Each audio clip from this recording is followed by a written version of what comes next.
Governor Charlie Baker says Worcester is making important progress tackling the housing crisis. He says he wants to work with city leaders to help develop new housing across the state and is looking to file more legislation to make it a reality. Our Chandler Walsh joins us now with the details. Chandler.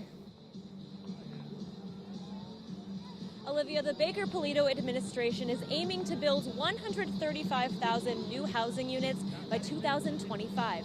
This legislation would make rezoning easier for towns and cities like Worcester.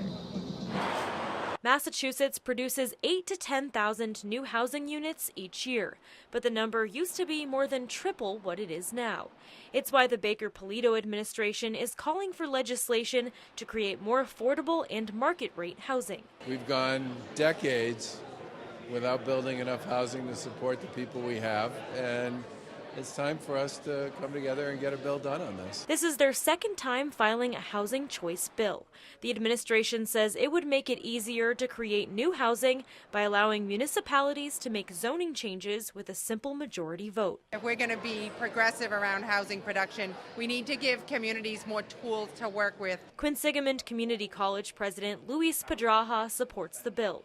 He says some students have to choose between paying rent and taking classes. I have students who are couch surfing, finding a place at a friend's house where they can sleep. And I've even heard students that have been living in the cars. Rick Schaefer owns a student housing building on Grafton Street called The Edge.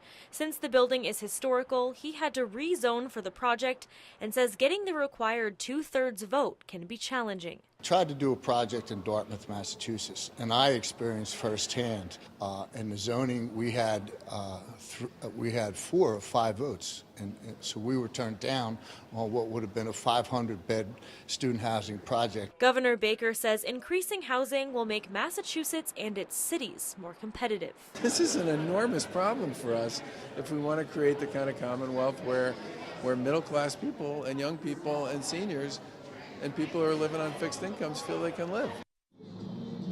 Right now, housing votes in the state require a 2/3 majority to pass. This legislation would change it to 51%.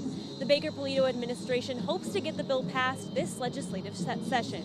In Worcester, Chandler Walsh, Worcester News Tonight.